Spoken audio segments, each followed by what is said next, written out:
And so we welcome the time of Eastertide. It may seem like yet last week was a big show. It's no joke about Low Sunday. I think every intern I know is actually preaching today. Something's going on with that. But I think it's the blessing of Low Sunday. I don't know why we name things that. But a week ago, we celebrated the empty tomb. We unburied the Alleluia. We celebrated that miracle of Easter morning, that confusing, perplexing miracle that we know comes with great celebration. And the disciples, too, they celebrated in confusion, I would think. I love to think, what were they thinking?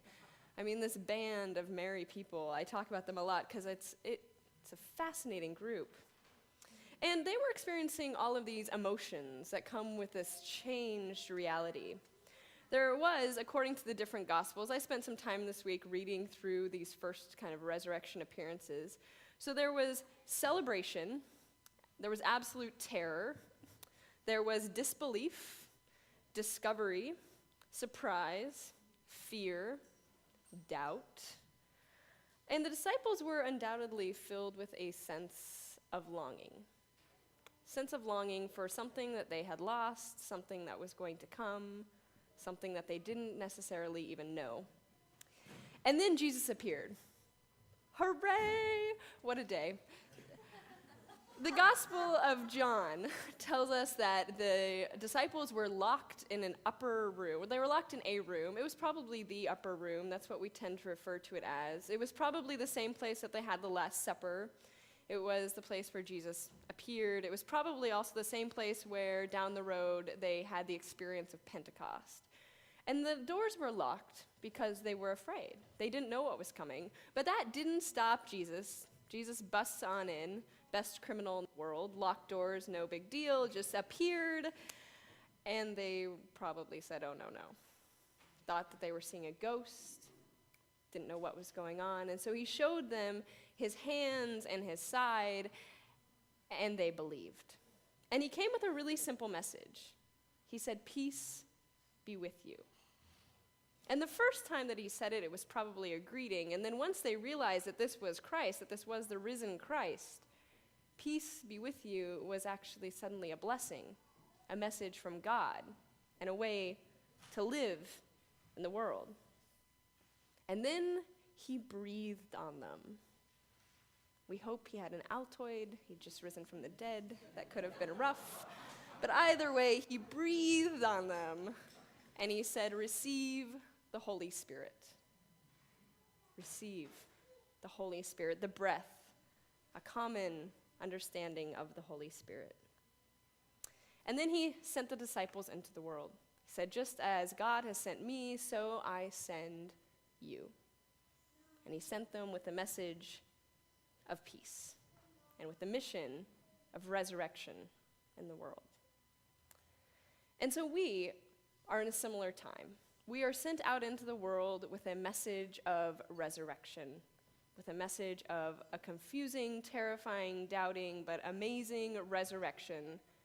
And we are told to go do that work in the world. We are sent out on a mission for one earth. Oh, it went away. I was like, oh, that was going to be a perfect moment. Hold on, let's try it again. We're sent out on a mission for one earth. Technology! We didn't have that planned. Andrew didn't miss a cue, don't worry. It was just me. Because Easter is not just a morning, and we know that. You know, the lilies wilt, the trumpets depart, but Easter is actually a season. And just like the kids are doing for 50 great days, it's 50 great days of Eastertide. That is the season that we're in. And sometimes we forget that because the celebration is so big and the trumpets are so loud that we actually forget that this Easter lasts 50 days. We have 50 days of celebration. And if you water your lily right, it'll still be here come Pentecost. And so for 50 days, we consider what it is like to live with a risen Christ, to live with a resurrection, to live with a miracle. And in these 50 days culminates in Pentecost, the birth of the church. But for 50 days, we get to be particularly focused on being resurrection people. And so this Eastertide, First Church Berkeley, along with the wider community of the United Church of Christ, is engaging in 50 great days of, what are they calling it? Greening up, powering down, and shouting out for the earth. 50 great days of engaged earth care. Together, we have set some big goals. We are going to plant 100,000 trees. We're going to do it. We're going to write 100,000 letters of advocacy, and we're going to log 1 million hours. We're not being asked to do this alone. Don't panic. It's okay.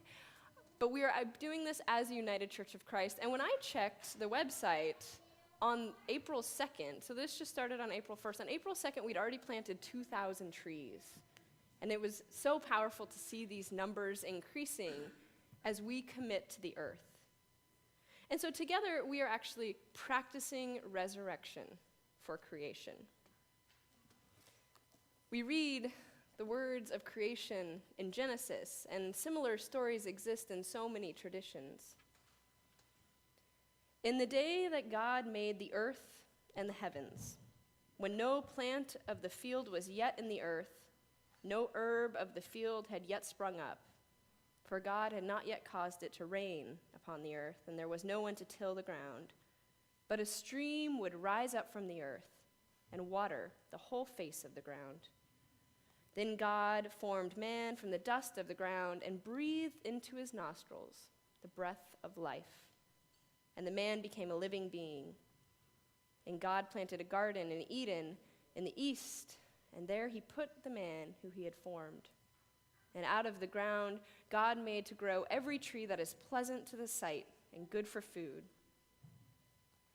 God created, and we, for 50 days, are taking care of. Just as the disciples were sent out into the world with a mission and a word of peace, so we are sent out into Eastertide to ask to engage. So how will we be a part of the mission? How will we be those disciples sent out? What will you do in the world?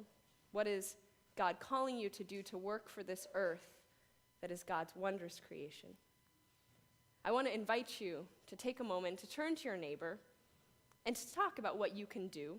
What have you done? Where did you walk? What tree did you plant? Did you spend any time in your garden? What will you do to engage in this earth during these 50 days? And keep that in mind as we go through this time together and log your hours so we can look really awesome. And think about, what would it mean to live into the resurrection? What would it mean to be an Eastertide people? And what would it mean if we put all that power, all that energy, all that ability toward God's great earth? Take a moment and talk with your neighbor. What are you going to do?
please join us as you're ready in this Taizé chant.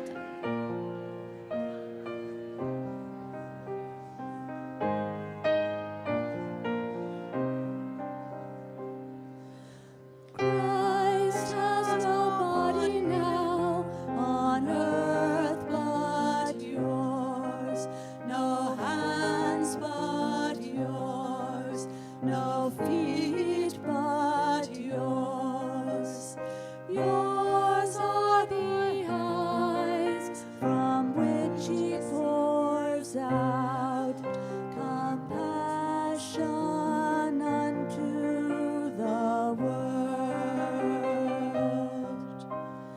Yours are the hands blessing me now. All praise to our God. Christ has no body now on earth but yours, no hands but yours, no feet but yours. Yours are the eyes from which he pours out